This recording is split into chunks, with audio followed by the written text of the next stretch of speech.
Is that a trick question? This man was a bona fide scrub. Bona fide scrub. This dude, I believe he's a bona fide superstar right now. Right. Oh, well, of course, it's all about winning, baby. Yeah.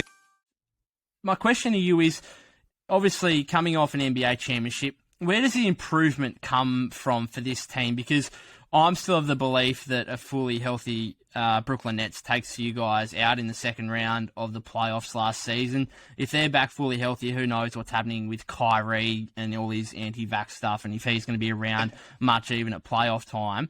But where does the improvement come from for you guys to remain on top, I guess, and still above the Brooklyn Nets?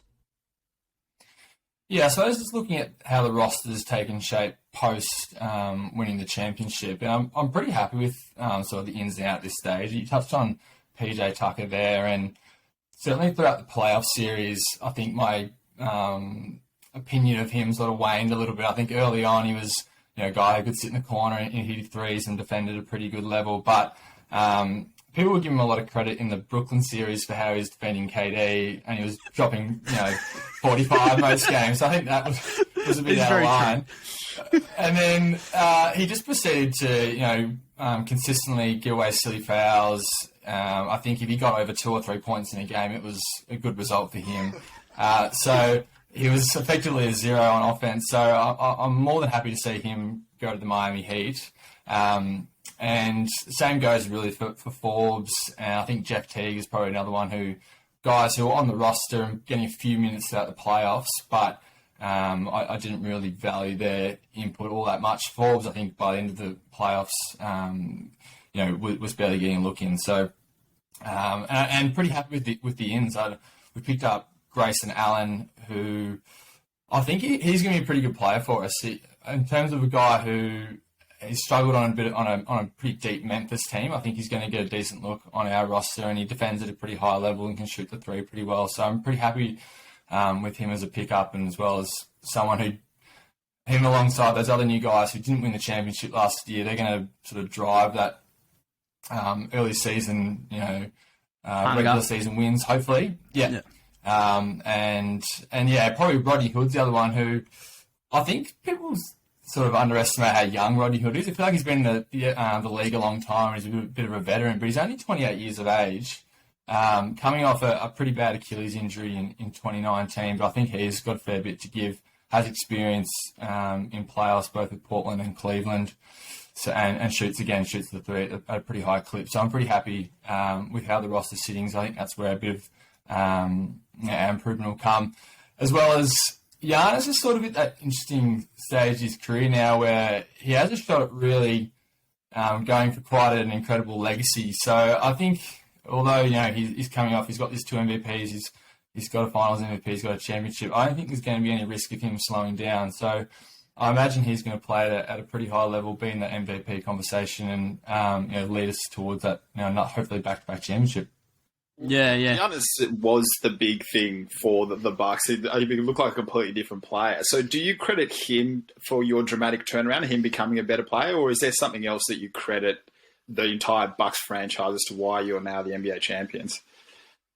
Yeah, by the end of the playoffs, it's interesting. He was always, well, not always, but in 2018, 19, those MVP years, he was a really good player, obviously best player in the league, but come playoff time, I think we sort of lacked a bit of a leader on the court and someone who, would stand up, from a leadership perspective in those big games. I felt like that was where that big improvement came from his game. He's always going to give you, 30 and 15. You don't have to worry too much about that. But the way he was able to carry that team alongside, I think, that the veteran leadership of Drew Holiday, those guys together, really was where that big improvement came from. Drew in particular. Yeah. Well, I reckon, him just taking on the challenge, because I felt in other years when that wall would happen, Giannis was kind of shrinking the playoffs. He wouldn't really want to take on the challenge guarding other team's best player. But I think, just his mentality, you could see he just became like mentally tough from all those playoff, losses. And Pock, what would you credit if you had to pick something that the Bucks franchise turned around, why they turned around? Well, I think at the end of the day, basketball comes down to your best players. And, yeah, I think Giannis, we went into the playoffs last season really hesitant about his performances in past playoffs and whether he could overcome that. And there was a massive bump there, and he overcame it and showed, in that Brooklyn series and then again in the finals where... Looking back at it now, it's quite incredible the fact that he had that massive injury. Well, not massive injury. It looked like it could have been a massive injury. And then he was able to come back and play like he did. It was almost a superhuman effort, to be honest. So that's where I think the improvement, it comes down to your best players. I thought Chris Middleton was a little bit more consistent than what he had been in past playoff series and had some big games where he really led that team. So... yeah, that was probably where the improvement comes from. It comes down to your best players at the end of the day. I just want to go back to that PJ Tucker out, obviously, over the offseason. Is it a simple thing for you, Will, in terms of PJ Tucker out, Dante DiVincenzo, who was out in the finals and the majority of the playoffs, or in fact, it might have been all the playoffs last season. I think he's a really good player. Is it as simple as PJ Tucker out, Dante DiVincenzo in? I think they certainly cancel out. Obviously, they're different players and play a different role in the team. But again, I think PJ was he was getting by as, we don't need him as an offensive threat, which I partly don't mind that as a theory because I think the Bucks averaged, it might have been the highest point per game in the history of the NBA or something. It was up around 120. So we don't necessarily need a guy who can bring 10, 15 points a game because our offense is already firing on all cylinders. But I think he's another year older now. He's already a pretty I